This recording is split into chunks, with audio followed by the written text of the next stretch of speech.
Hamas leader Ismail Haniyeh was assassinated in the Iranian capital Tehran early on Wednesday morning, an attack that drew threats of revenge on Israel and fueled further concern that the conflict in Gaza was turning into a wider Middle East war. The Palestinian militant group and Iran's Revolutionary Guards confirmed Haniyeh's death. The Guards said it took place hours after he attended a swearing-in ceremony for Iran's new president.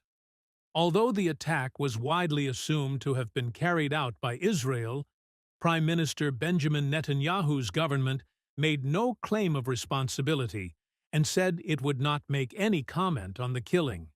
Haniyeh, normally based in Qatar, had been the face of Hamas's international diplomacy as the war set off by the Hamas-led attack on Israel on October 7 has raged in Gaza.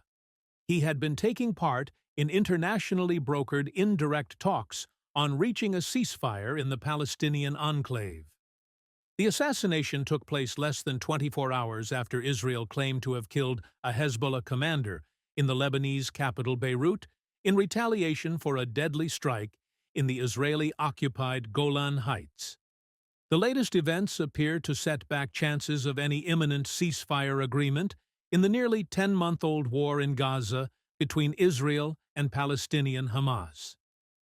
Hamas's armed wing said in a statement, Haniyeh's killing would take the battle to new dimensions and have major repercussions. Vowing to retaliate, Iran declared 3 days of national mourning and said the U.S. bears responsibility because of its support for Israel. Iran's supreme leader, Ayatollah Ali Khamenei, said Israel had provided the grounds for harsh punishment for itself, and it was Tehran's duty to avenge the Hamas leader's death. Iranian forces have already made strikes directly on Israel earlier in the Gaza war. In Jerusalem, an Israeli government spokesperson declined to comment on the killing of Haniyeh, but said the country was on high alert for any Iranian retaliation.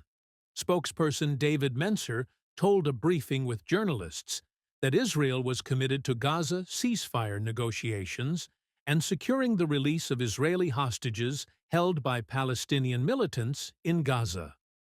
U.S. Secretary of State Antony Blinken, at an event in Singapore, sidestepped a question on Haniyeh's killing, saying a ceasefire deal in Gaza was key to avoiding wider regional escalation. He told Channel News Asia that the U.S. had neither been aware of nor involved in the killing.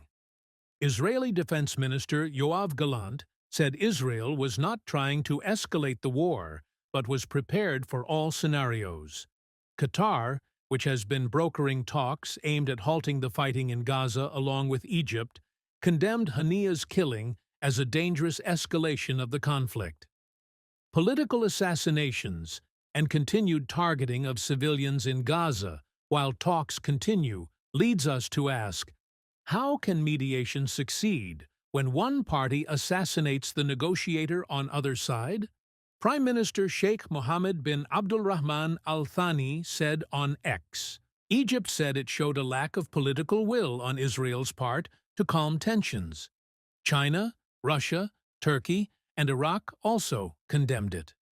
Iran's top security body met to decide strategy in reaction to the killing.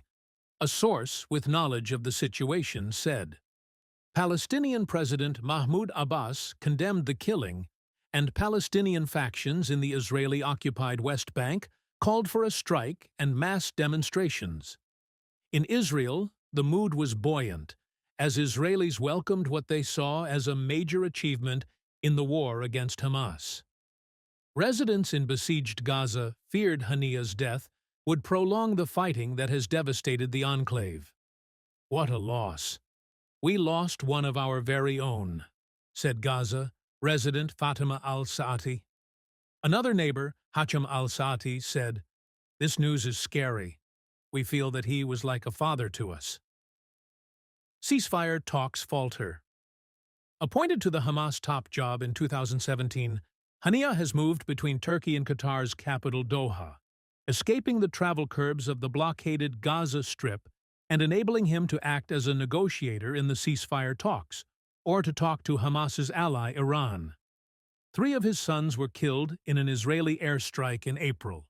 His deputy, Saleh al-Aruri, was killed in January by Israel, leaving Yahya al-Sinwar, the Hamas chief in the Gaza Strip and the architect of the Oct 7 attack on Israel, and Zahir Jabarin, the head of the group in the West Bank, in place, but in hiding.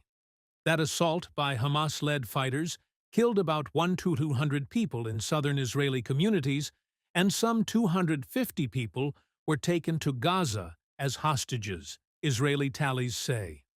In response, Israel launched a ground and air offensive in the coastal enclave that has killed more than 39,400 people, according to Gaza health officials, and left more than 2 million facing a humanitarian crisis. No end appears to be in sight for Israel's campaign there as the ceasefire talks falter. The risk of a deepening war between Israel and the Lebanese group Hezbollah has also grown following the strike in the Golan Heights that killed 12 children in a Druze village on Saturday, and the subsequent killing of senior Hezbollah commander Fuad Shukr. Hezbollah has not yet confirmed Shukr's death, but said he was in the building hit by an Israeli strike. Like and subscribe for expert analysis and breaking news. Thanks for watching.